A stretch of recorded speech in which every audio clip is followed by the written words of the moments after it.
नमस्कार प्यारे विद्यार्थियों, कैसे हैं आप सब। तो इस वीडियो में बात करने वाले हम वैध आवेश तथा क्षेत्र के पार्ट 3 की, और इसमें जो टॉपिक पढ़ने वाले हैं उसका नाम है कूलाम का नियम तथा आंकिक प्रश्न। यानी कूलाम के नियम पर किस तरीके के क्वेश्चन यूपी बोर्ड आपसे पूछता है और किस तरीके के क्वेश्चन आपसे पूछे गए हैं उनको हम इस वीडियो में कवर करने वाले हैं। और इस वीडियो को सिर्फ हम 25 से 30 मिनट यानी आधे घंटे की बनाएंगे, इससे ज्यादा नहीं होने देंगे। तो बात करते हैं कूलाम का नियम क्या होता है, स्टार्ट करते हैं यहाँ से वीडियो को। तो देखिए कूलाम का नियम क्या होता है। इससे पहले आप ये समझ लीजिए कि अगर दो आवेश एक जैसी प्रकृति के हैं, एक जैसी प्रकृति के हैं यानी वो प्लस प्लस या माइनस माइनस हैं, तो एक दूसरे पर बल लगाते हैं और वो जो बल होता है वो बल कैसा होता है, प्रतिकर्षण का बल होता है। कैसा होता है, प्रतिकर्षण का। ये बात आपको अच्छे से पता होगी। इसका अपोजिट देखिए, अगर एक प्लस का है और एक माइनस का, या पहले माइनस है और फिर प्लस है, अगर इस तरीके के आवेश हुए तो ये एक दूसरे को क्या करते हैं, ये आकर्षित करते हैं। क्या करते हैं, ये आकर्षित करते हैं। ठीक है, यानी एक दूसरे पर आकर्षण बल लगाते हैं। इतनी बातें आपको पता है।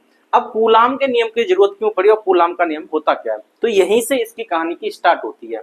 कहानी इनकी स्टार्ट होती है। अब देखिए यहाँ पे प्लस ने प्लस को दूर भगाया, माइनस से माइनस को दूर भगाया, एक दूसरे को प्रतिकर्षित किया। ऐसी प्लस माइनस को खींच रहा है, माइनस प्लस को खींच रहा है, यानी एक दूसरे को आकर्षित कर रहे हैं।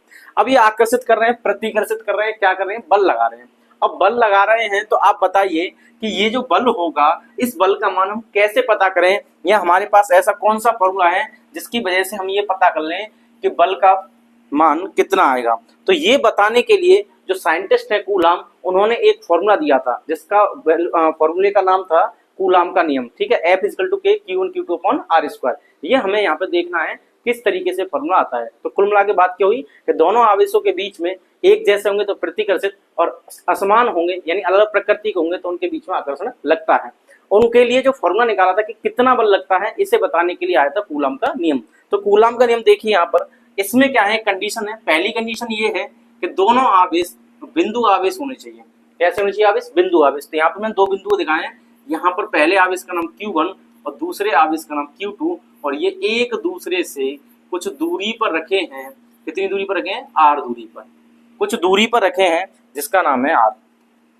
इतनी बात समझ में आ गई। यानी हमें क्या करना है, दोनों आवेशों के बीच में जो बल लगता है, आकर्षण प्रतिकर्षण, उस बल का फॉर्मूला निकालना है। और ये किसने बताया था, कूलाम ने बताया। तो हम यहाँ पे देखते हैं किस तरीके से उसे समझ सकते हैं। तो यहाँ पे देखिए, ये जो आवेश है पहला प्लस है, दूसरा अभी मैंने प्लस लिया है। अब प्लस प्लस में क्या होता है, प्रतिकर्षण होता है। अब प्रतिकर्षण होता है तो यहाँ पर देखिए, ये पहला आवेश Q1 जो Q2 को दूर भगाएगा, तो Q2 को दूर भगाया, इसलिए Q2 पे जो बल लगेगा वो F2 हो जाएगा। यानी ये बल लग रहा है, F का मतलब बल और 2 का मतलब दूसरे आवेश पर। दूसरे आवेश पर क्या लग रहा है, बल लग रहा है। किसके कारण लग रहा है, ये पहले ने लगाया, इसलिए यहाँ पे बल को बाद में लिख देंगे। जिस पर बल लगता है उस अंक को पहले लिखते हैं और जिसके द्वारा लगता है उसको बाद में लिखते हैं। अब ऐसे ही क्या होगा, ये Q2 वाला आवेश Q1 पे बल लगाएगा, तो Q1 पे बल लगाएगा तो इस बल का ये दिशा हो जाएगी। किस पे बल लग रहा है, ये 1 पे लग रहा है। किसकी वजह से लग रहा है, 2 की वजह से लग रहा है। इतनी बात समझ में आ गई। तो यहाँ पे हो गया ये फिगर नंबर 1।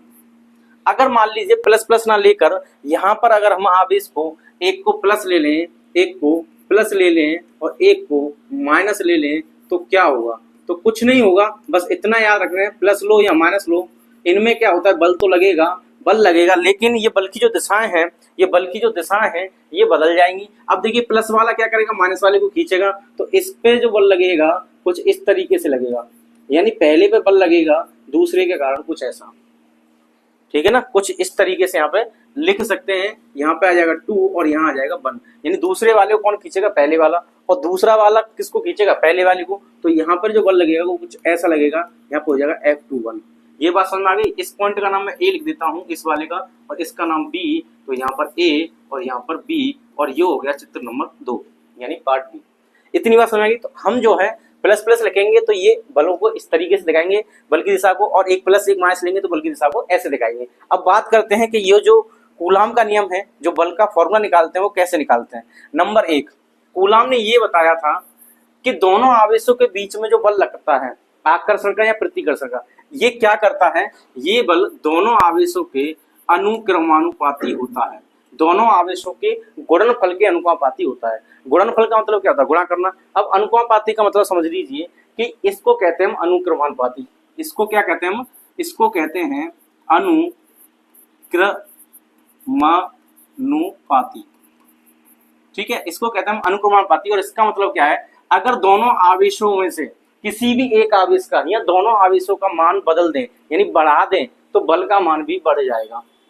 यानी दोनों आवेशों का गुणा अगर ज्यादा है, जैसे मान लीजिए समझने के लिए कि पहले आवेश का मान 1 है, Q1 का मान 1 कूलाम है, Q2 का मान 1 कूलाम है, दोनों 1-1 कूलाम के हैं और हमने ये मान लिया है कि 1-1 कूलाम की वजह से यहाँ पे जो बल लग रहा है वो 1 न्यूटन का लग रहा है। कितना लग रहा है? 1 न्यूटन का।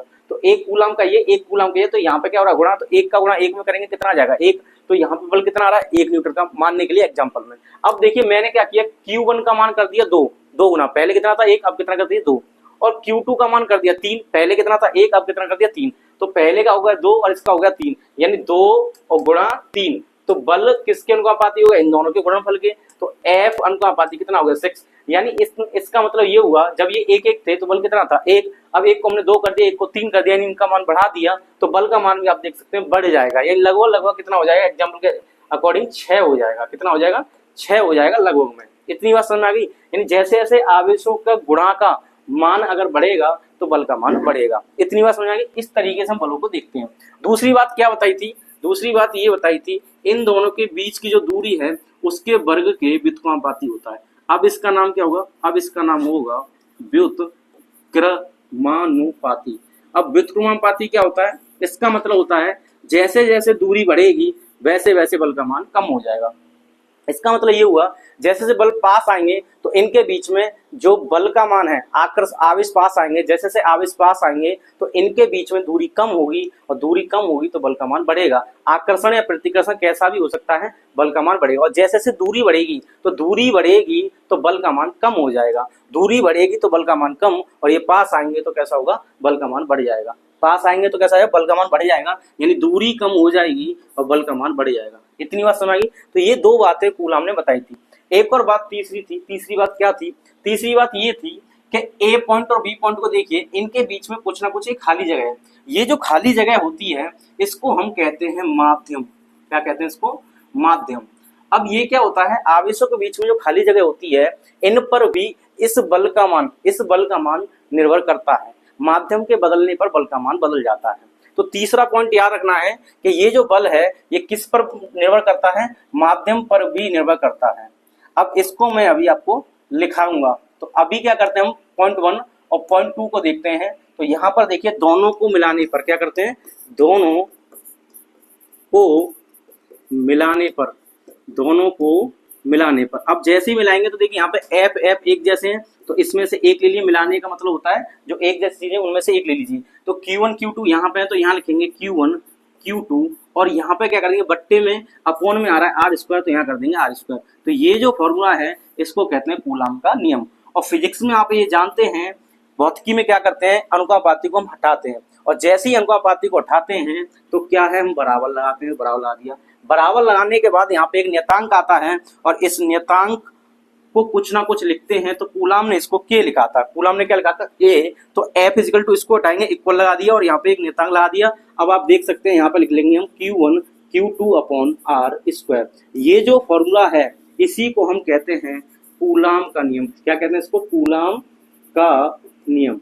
यानी इसी सूत्र का नाम होता है कूलाम का नियम। बात समझ आ गई? क्या समझ आई? कि दो आवेश लेंगे, दोनों आवेश स्थिर होने चाहिए और बिंदु आवेश होने चाहिए। दोनों के बीच में जो आकर्षण या प्रतिकर्षण का बल लगता है वो उनके गुणनफल के अनुपाती होता है। यानी जैसे जैसे आवेशों का मान बढ़ाएंगे वैसे वैसे बल बढ़ जाएगा। आवेशों का मान घटेगा, बल का मान घट जाएगा। दूसरी बात, दोनों के बीच की दूरी पर निर्भर करता है। कैसे करता है? अगर दूरी कम होगी तो बल का मान बढ़ जाएगा। आवेश जैसे जैसे पास आएंगे तो बल का मान ज्यादा हो जाएगा, और आवेश जैसे जैसे दूर जाएंगे तो दूरी जैसे जैसे बढ़ेगी बल का मान कम हो जाएगा। दूरी बढ़ने पर क्या होगा, बल का मान कम, और दूरी कम होने पर क्या होगा, बल का मान बढ़ जाएगा। ये बात समझ गई? यानी दूरी बढ़ेगी तो बल का मान घटेगा और दूरी घटेगी तो बल का मान बढ़ेगा। इतनी बात समझ लीजिए। तो ये था कूलाम का नियम, ये फॉर्मूला निकल के आ गया। तीसरी बात क्या बताई थी कि दोनों आवेशों के बीच में जो माध्यम होता है इस पर भी बल निर्भर करता है। तो तीसरा पॉइंट में यहाँ पर लिख रहा हूं कि माध्यम पर F का मान किस पर निर्भर करता है? F का मान किस पर निर्भर करता है? माध्यम पर भी निर्भर करता है। अब कैसे निर्भर करता है ये देखिए। तो अभी जो फॉर्मूला आ जाता है ये आता है F इजिकल टू के Q1 Q2 upon are square. ये था कूलाम का नियम। अब कूलाम के नियम में मैंने आपसे कहा है कि माध्यम पर भी निर्भर करता है। तो अगर मान ली इनके बीच में आवेशों के बीच में, दोनों आवेशों के बीच में निर्वात है, वायु है, निर्वात है, वायु है या खाली जगह फ्री स्पेस है, तो बल का मान सबसे ज्यादा होगा।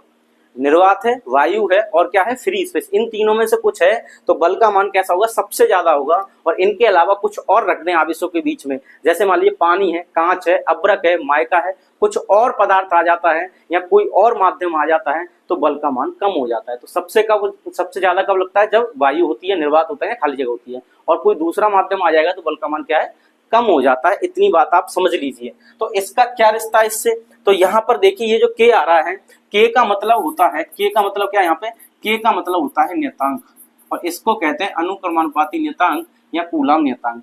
अब ये जो के है, ये के निर्भर करता है किस पर, माध्यम पर। अब के माध्यम पर निर्भर करता है तो कैसे निर्भर करता है, तो एक शब्द आता है वैद्युतशीलता। क्या शब्द आता है, वैद्युतशीलता। अब वैद्युतशीलता क्या होती है, वैद्युतशीलता का मतलब होता है कि आवेशों के बीच में जो माध्यम है, मैंने अभी बताया था निर्वात है, वायु है, खाली जगह है, तो बल का मान होगा सबसे ज्यादा। अब बल का मान सबसे ज्यादा होगा और इनकी जगह पे कुछ और आ जाता है, जैसे कांच है, अब्रक है, ठीक है, या पानी है, कुछ और आ जाएगा तो बल का मान कम हो जाएगा। तो बल का मान जो कम हो रहा है किसकी वजह से हो रहा है, माध्यम बदलने से। तो माध्यम का एक गुण होता है, माध्यम का एक गुण होता है। वैद्युतशीलता क्या है, वैद्युतशीलता माध्यम का एक गुण होती है जिसके कारण बल का मान, आवेशों के बीच जो बल लगता है वो कम हो जाता है। तो ये क्या है, यानी हम ये कह सकते हैं वैद्युतशीलता क्या है, एक माध्यम का गुण होता है जिसके कारण आवेशों के बीच लगने वाले बल का मान कम हो जाता है। ध्यान रखिए, अगर वायु, निर्वात या फ्री स्पेस है तो ज्यादा होगा बल, और अगर इनके अलावा कुछ और आता है तो बल का मान कैसा होगा, कम हो जाएगा। ये सारी बातें आप लिख लीजिएगा। अब के का इससे क्या रिश्ता है, के का वैद्युतशीलता से क्या रिश्ता है, तो भाई के का जो रिश्ता होता है वैद्युतशीलता से वो कुछ ऐसा होता है, के इक्वल टू 1/4 पाई एप्सिलॉन। ये क्या है, निर्वात की ये क्या है, वैद्युतशीलता। अगर वैद्युतशीलता यानी माध्यम बढ़ेगा, निर्वात या वायु या कुछ और आएगा तो के का मान कम हो जाएगा, और के का मान कम होगा तो बल का मान ऑटोमेटिकली कम हो जाएगा। तो अब यहाँ पे कूलाम के नियम को हम कुछ इस तरीके से लिख सकते हैं, ध्यान सुनिएगा कि F इक्वल टू के की जगह ये लिख दूंगा तो 1/4 pi epsilon Q1 Q2 upon R²। इतनी बात समझ में आ गई। तो यहाँ पे हमने कर दिया एप्सिलॉन। अगर मान ली निर्वात या वायु के लिए लिखना है, सिर्फ हमें किसके लिए लिखना है, निर्वात या वायु के लिए, तो यहाँ पे याद रखना निर्वात, क्या क्या करना है, निर्वात या वायु के लिए, निर्वात या वायु के लिए। तो निर्वात या वायु के लिए अगर हमें फॉर्मूला लिखना है किसका, कूलाम के नियम का, तो ये हो जाएगा F इक्वल टू 1/4 पाई, और यहाँ पर एप्सिलॉन को हम एप्सिलॉन नॉट लिखते हैं। एप्सिलॉन नॉट किसके लिए यूज होता है, वायु या निर्वात के लिए होता है, और बाकी सब कुछ जैसा है वैसा ही लिख दीजिए। तो यहाँ पर ये कुछ ऐसे लिखा जाएगा। ये कब है, जब निर्वात या वायु है, दोनों आवेशों के बीच में क्या निर्वात या वायु है। और इंपोर्टेंट फॉर्मूला है, इसी से हम क्वेश्चन करेंगे, इसी से क्या करेंगे, क्वेश्चन। अब ये एप्सिलॉन नॉट क्या होता है, इसको कहते हैं निर्वात की वैद्युतशीलता। क्या कहेंगे, निर्वात की वैद्युतशीलता, इसका नाम हो जाएगा निर्वात की वैद्युतशीलता, ठीक है ना। और इसको बोलते क्या है, इसको बोलते हैं एप्सिलॉन, और इसका नाम होता है निर्वात की वैद्युतशीलता, और इसका मान भी होता है कुछ 8.85 गुणा 10⁻⁻12, ये इसका मान होता है। अब बात करते हैं, ये मान तो इसका है, अब इसका मात्रक क्या है, तो मात्रक कैसे निकालेंगे, देखिए एप्सिलॉन नॉट को इधर बुलाएंगे, एप्सिलॉन नॉट को इधर बुलाएंगे तो एफ इधर आ जाएगा, एप्सिलॉन नॉट जब इधर आएगा तो एफ इधर आ जाएगा, ठीक है ना। और 1/4 पाई का कोई मात्रक नहीं होता, तो नीचे क्या बचा, 1/f बचा। 1/f का मतलब क्या होगा, एफ मतलब बल, बल का मात्रक क्या होता है, न्यूटन, तो बट्टे में क्या आएगा, न्यूटन आएगा। और ये दूरी क्या होती है मीटर में, तो मीटर का तो न्यूटन मीटर उसका नीचे आएगा। और आवेश का क्या होता है, कूलाम, तो कितने आवेश है यहाँ पर, 2, तो coulomb into coulomb, coulomb square, तो इसका मात्रक आ जाएगा कूलाम स्क्वायर और बट्टे में न्यूटन मीटर स्क्वायर। इतनी बात समझ में आ गई आपको। तो बस इतना याद रखना, ये कूलाम का नियम होता है, के का मान इस पर निर्भर करता है और इसका नाम होता है वैद्युतशीलता। क्या नाम होता है इसका, वैद्युतशीलता, ठीक है। अब वैद्युतशीलता का और इसका जो संबंध होता है वो कुछ ऐसा होता है, के की जगह पर हम ये वाली वैल्यू उठाएंगे और यहाँ पर शिफ्ट कर देंगे तो ये कूलाम का नियम बदल जाएगा। कूलाम का नियम किसके लिए बन जाएगा, वैद्युतशीलता की फॉर्म में। अब मान लीजिए अगर निर्वात या वायु है आवेशों के बीच में, तो इसकी जगह हम ये लिख देते हैं नॉट वाला, ठीक है। अगर मान लीजिए कोई और माध्यम है, कोई अन्य माध्यम है, तो अन्य माध्यम के लिए क्या करें, तो अन्य माध्यम के लिए, अन्य माध्यम के लिए, अन्य माध्यम कौन सा, जो ना निर्वात हो, ना वायु हो, ना खाली जगह, कुछ और है, जैसे कांच है, पानी है, मैंने भी बताया था माइका यानी अब्रक है, वो आ जाएगा। तो यहाँ पर जो बल का मान हो जाएगा 1/4 पाई एप्सिलॉन नॉट, और इसके साथ एक छोटी के लगा देना। अभी मैं आपको बताऊंगा कि छोटी के का नाम क्या है, बस इतना याद कर लेना। और ये किसी अन्य माध्यम के लिए, किसके लिए, अन्य माध्यम के लिए, तो माध्यम के लिए मैं यहाँ पे m लिखता हूँ और वायु के लिए मैं यहाँ पर 0 लिखता हूँ।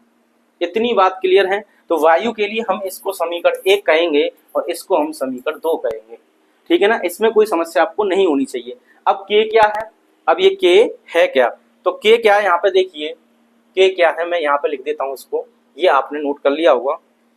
तो के की बात करते हैं, के क्या है, तो के क्या है यहाँ पे देखिए, जहां जहां ये जो छोटी के है, कौन सी के की बात चल रही है भाई, छोटी के की बात चल रही है। ये बड़ी जो के होती है नियतांक होते हैं, और यहाँ पे छोटी के जो होती है इसको कहते हैं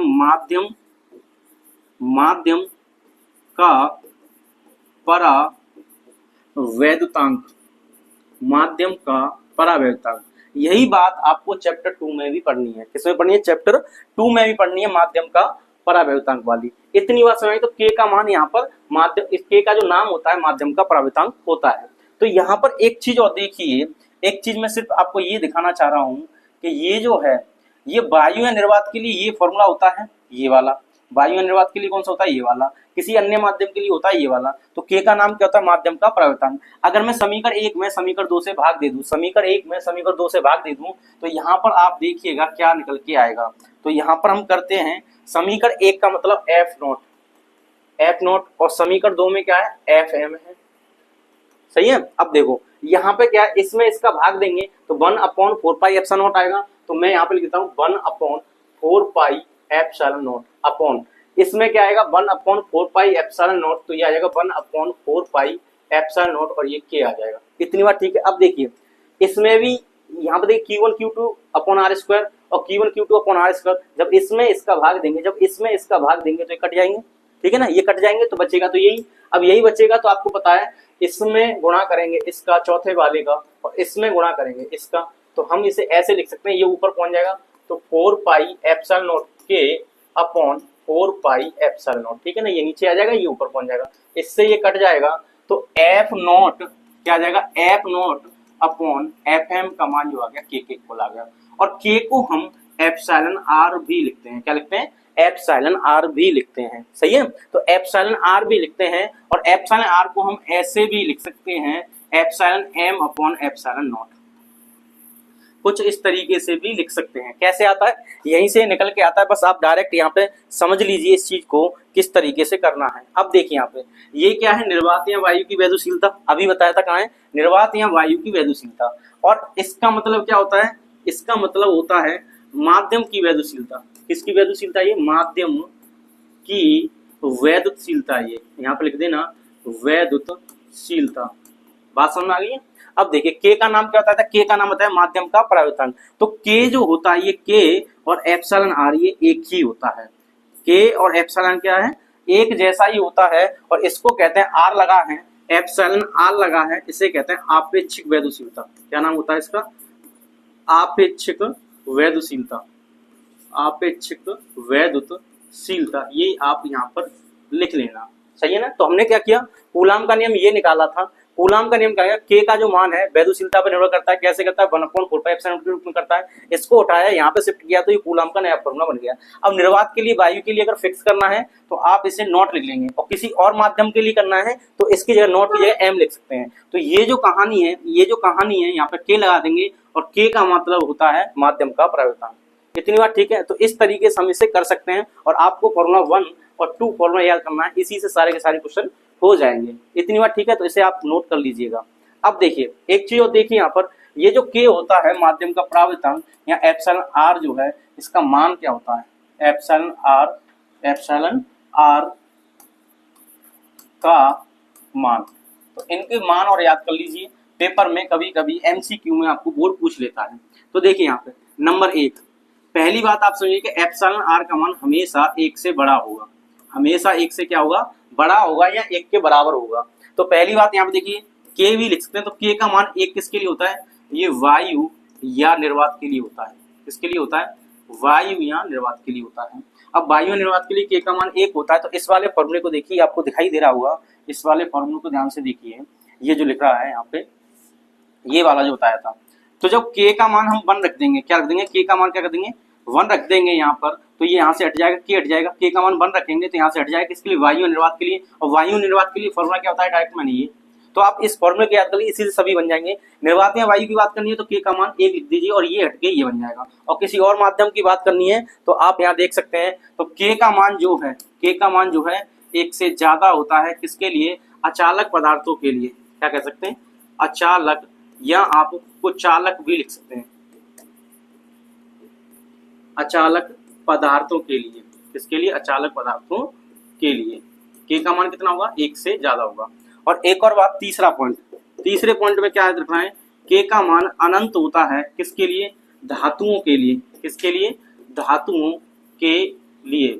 ये आपको पेपर में पूछा जा सकता है कि बताइए कि चांदी का परावर्तनांक क्या होता है। मान लीजिए क्वेश्चन आया था पीवाईक्यू में, पूछा था चांदी का परावर्तनांक पूछा था, तो ऑप्शन दिए थे आपको, के का मान 1, के का मान -5, के का मान अनंत और के का मान 0। इस तरीके से पूछा था कि बताइए चांदी के लिए के का मान कितना होगा। अब चांदी क्या होती है, एक धातु होती है, चांदू क्या होती है, धातु, और चांदी जब धातु होती है तो के का मान कितना होगा, अनंत। तो ऑप्शन कौन सा सही हो जाएगा, ये समझ में आ गई बात। अब एक और चीज पूछी थी कि एप्सिलॉन आर का मान निम्नलिखित में से कौन सा गलत होगा, एप्सिलॉन आर का मान कौन सा गलत होगा। ऑप्शन दे रहा हूं मैं आपको, 0.5, 3, 5 और ये 7, 4 ऑप्शन है। अब बताइए कि कौन सा गलत होगा। अब ध्यान से देखिए कि एप्सिलॉन आर का मान यहाँ तो 1 के बराबर होगा या 1 से ज्यादा होगा, कम नहीं होगा। तो 1 से कम कौन सा, ये वाला। तो ये आंसर हो जाएगा जब पूछे गलत कौन सा है इसमें से, क्या पूछे, इनमें से गलत कौन सा है, या ये पूछे कि इनमें से कौन सा मान सही नहीं है एप्सिलॉन आर के लिए, के लिए, तो 0.5 हो जाएगा। इतनी बात समझ आ गई। इस तरीके से हम इन्हें याद कर सकते हैं। अब बढ़ते हैं हम क्वेश्चन की ओर, और क्वेश्चन आप यहाँ पे देखिए, पहला जो क्वेश्चन है, वायु में एक दूसरे से 30 सेंटीमीटर दूरी पर रखे तो छोटे आवेशित गोलों पर क्रमशः 2 × 10⁻7 कूलम तथा 3 × 10⁻7 कूलम आवेश है, उनके बीच कितना बल लगेगा, उनके बीच कितना बल लगेगा। तो सबसे पहले आपको क्या करना है, किसी भी प्रश्न को सॉल्व करने के लिए आपको दिया है लिखना है। तो यहाँ पे देखिए ये क्या है, आवेश। तो पहला आवेश दिया है 2 × 10⁻7 कूलम, दूसरा आवेश दिया है 3 × 10⁻7 कूलम। अब देखिए एक चीज और दी है यहाँ पे, 30 सेंटीमीटर दूरी है, तो आर का मान हो गया 30 सेंटीमीटर।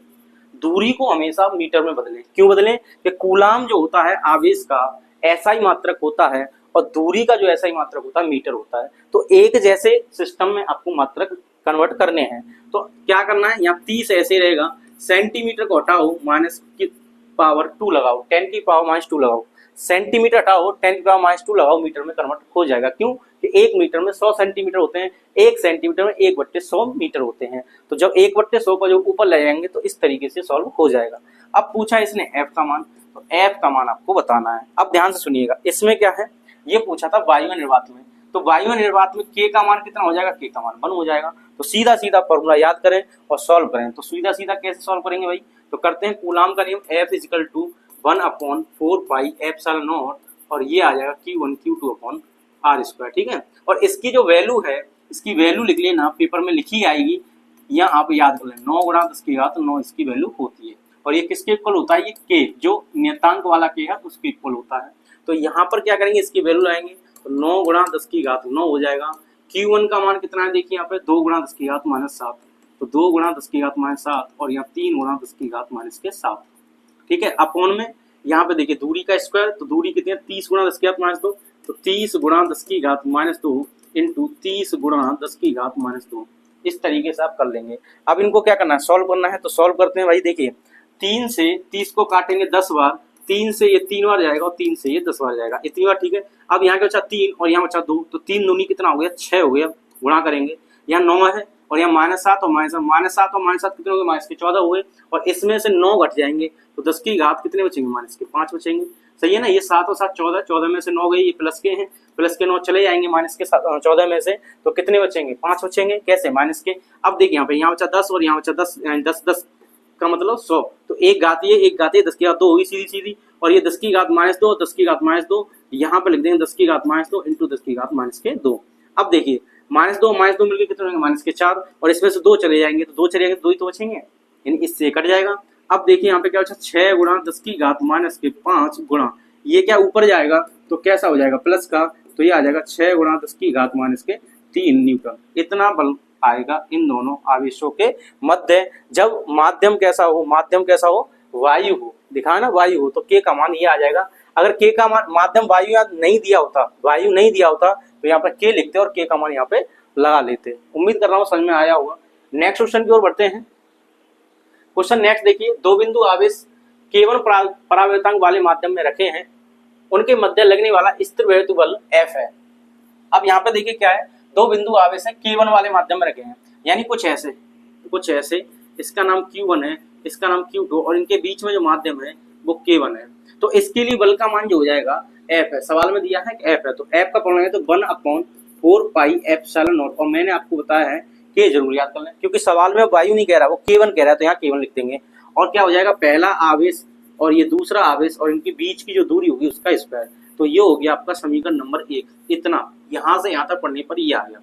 दूसरी बात देखिए, दूसरी बात क्या कह रहा है, दूसरा कह रहा है उनके मध्य लगने वाला स्थिर बल F है यदि माध्यम का परावर्तनांक बदलकर K2 कर दिया जाए, मतलब K1 की जगह K2 कर रहे हैं, सिर्फ K1 की जगह क्या कर रहे हैं, K2 कर रहे हैं, तब इनके मध्य स्थिर वैद्युत बल होगा, कितना होगा। तो देखिए हम यहाँ पे बदलते हैं, तो F का मान यहाँ से बदलकर मैंने F डैश कर दिया, तो ये आ जाएगा 1/4 पाई एप्सिलॉन नॉट, और यहाँ पर K1 से क्या कर दिया, K2 कर दिया, तो ये आ गया आपका Q1 Q2 upon R square, और इसको कहेंगे हम समीकरण नंबर 2। ठीक है ना, समीकरण 1 और समीकरण 2। अब क्या करना है आपको, अब बहुत आसान है, अब यहाँ पे क्या करना है, समीकरण 1 में समीकरण 2 का भाग दे दो। तो हम क्या करेंगे, F बट्टे F डैश लिखेंगे, और यहाँ पे 1/4 पाई एप्सिलॉन नॉट, तो आ जाएगा 1/4 पाई एप्सिलॉन नॉट, और ये आ गया आपका K1 Q1 Q2 upon R square. ये पहला हुआ। दूसरा 1/4 पाई एप्सिलॉन नॉट, और यहाँ आ जाएगा K2, और ये आ जाएगा आपका Q1 Q2 upon R square. अब देखिए इससे कट जाएगा, सीधा सीधा है, ये तो कट जाएगा। अब देखिए यहाँ पे क्या करेंगे, ये वाली जो वैल्यू है ये ऊपर चली जाएगी, तो ये आ जाएगा 4 पाई एप्सिलॉन नॉट, और ये K2 ऊपर आ जाएगा, और ये वाला जो नंबर है ये नीचे आएगा, क्योंकि देखो पहला गुणा चौथा, दूसरा गुणा तीसरा, तो यहाँ पे लिख देंगे हम 4 पाई एप्सिलॉन नॉट, और ये K1, इतना तो आप कर लेंगे। तो अब क्या करना है, इससे कट जाएगा, और यहाँ पे आ जाएगा K2 बट्टे K1, और यहाँ पे देख सकते हैं आप F बट्टे F डैश आया है। और हमें किसका मान निकालना है, इनके मध्य स्थिर वैद्युत बल होगा, यानी K2 जब माध्यम हो गया, माध्यम कौन सा हो गया, जब K2 हो गया, इनके बीच में K1 की जगह K2 आ गया, तब F का मान कितना होगा। तो F का मान क्या मान है हमने F डैश, तो F डैश का मान निकालना है, क्रॉस मल्टीप्लाई कीजिए, इसको इधर भेज दीजिए, तो यहाँ से क्या होगा, F डैश हो जाएगा अकेला। जब F डैश इधर आएगा, देखो K1 को इधर बुलाएंगे, K1 इधर आएगा, तो ये आ जाएगा K1। जब K1 इधर आएगा और K2 कहाँ आएगा, बट्टे में, तो K1 बट्टे K2, तो K1 बट्टे K2, और पहले कितना था बल F, तो ये इसका आंसर हो जाएगा। अब आप ऑप्शन में मैच कर लीजिए कौन सा इसका ऑप्शन है, तो K1 बट्टे K2 अपॉन F, तो ऑप्शन नंबर 3 K1 बट्टे K2 अपॉन F। आप देख लीजिए 4 तो होगा नहीं, 2K1 वाला होगा नहीं, और यहाँ पे ये उल्टा लिखा है। इन दोनों को अच्छे से देखिए, ये करेक्ट नहीं है, इनकरेक्ट है, ये आपको ध्यान से देखना है।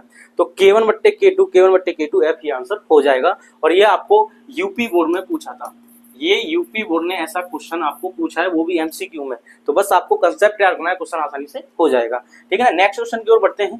क्वेश्चन नेक्स्ट है, यहाँ पे देखिए, दो बिंदु आवेशों को वायु में एक निश्चित दूरी पर रखने पर उनके बीच बल 80 न्यूटन वैद्युत बल कार्य करता है। कहाँ पर रखने पर, दो बिंदु आवेशों को वायु में एक निश्चित दूरी पर रखने पर उनके बीच जो बल है 80 न्यूटन काम करता है। तो सीधा सीधा है, तो F इक्वल टू कितना है, 80 न्यूटन दिया है, और इसका फॉर्मूला क्या होता है, 1/4 पाई एप्सिलॉन नॉट। वायु की बात हो रही है, देखिए यहाँ पे लिखा है वायु है, तो एप्सिलॉन नॉट आएगा, K नहीं आएगा छोटा वाला, और यहाँ पे आ जाएगा जो भी आवेश है Q1 Q2 अपॉन, और इनके बीच की जो भी दूरी हो वो। इसका मान 80 दिया है, तो इसलिए हमने डायरेक्ट यहाँ पे 80 लिख दिया। ये आ गया समीकरण नंबर 1। अब आगे देखिए क्या करा है, जब इन्हीं आवेशों को एक परावैद्युत माध्यम में इतनी ही दूरी पर, मतलब R का मान नहीं बदला है, पर रखा जाता है, तो इन पर 8 न्यूटन का बल लगता है। यानी F का मान अब जो है, F डैश का मान पहले ऐसा है, कितना हो गया, 8 न्यूटन हो जाता है। कितना हो जाता है, 8 न्यूटन हो जाता है। तो माध्यम का परावर्तनांक कितना होगा, मतलब क्या है, देखिए पहले वायु थी तो 80 न्यूटन था, अब वायु की जगह क्या कर दिया है, ये कह रहा है परावैद्युत माध्यम रख दिया है, तो इसका मतलब K की वैल्यू आ जाएगी। तो यहाँ पे क्या लिखेंगे, 1/4 पाई एप्सिलॉन नॉट, और यहाँ कर देंगे आप K, और ये आ जाएगा Q1 Q2 upon R square, समीकरण नंबर 2। सही है ना। अब क्या करेंगे, समीकरण 1 में समीकरण 2 का भाग दे दो। तो समीकरण 1 में जब समीकरण 2 का भाग देंगे तो सीधा सीधा देते हैं 80 में 8 का भाग देंगे तो यहाँ पे आ जाएगा 80/8 बराबर। अब यहाँ पे देखिए ये वाली वैल्यू, ये वाली वैल्यू और ये वाली वैल्यू तो एक जैसी होंगी तो ये तो कट जाएंगी भाग देने पर। अब बचा ये वाला और ये वाला, तो इसको हम कैसे लिखेंगे, 1/4 पाई एप्सिलॉन नॉट, और यहाँ पे लिखेंगे 1/4 पाई एप्सिलॉन नॉट, और ये आ गया के। अब ये कहाँ पहुंच जाएगा, ऊपर, और ये वाला कहाँ जाएगा, नीचे। तो ये आ गया 1/4 पाई एप्सिलॉन नॉट के वाला, ये वाला टर्म ऊपर पहुंचेगा तो यहाँ आ जाएगा एप्सिलॉन नॉट, और ये आ जाएगा के, और यहाँ आ जाएगा 4 पाई एप्सिलॉन नॉट। और ये कितना है, 80 को काटेंगे 8 से तो यहाँ आ जाएगा 10/1 लिख सकते हैं आप। सही है। अब देखिए इससे ये मर जाएगा तो 10 किसका मान आ गया, के का। तो के का मान कितना आ गया, 10 आ गया। तो के का मान 10 देख लीजिए, ऑप्शन नंबर बी में इसका आंसर हो जाएगा। सही है ना। तो कोई दिक्कत नहीं होनी चाहिए, इस तरीके से हम इस प्रश्न को कर सकते हैं। और ध्यान रखिए ये भी आपको यूपी बोर्ड के पेपर में पूछा गया क्वेश्चन है, और मैंने आपको वही क्वेश्चन कराए हैं जो आपको बोर्ड में पूछे हैं। ठीक है ना। तो यहाँ पे हम देखते हैं कूलाम का नियम देखा हमने और उस पर करे जो सवाल। अब मिलेंगे नेक्स्ट वीडियो में, जब तक पढ़ते रहिए, मुस्कुराते रहिए। जय हिंद।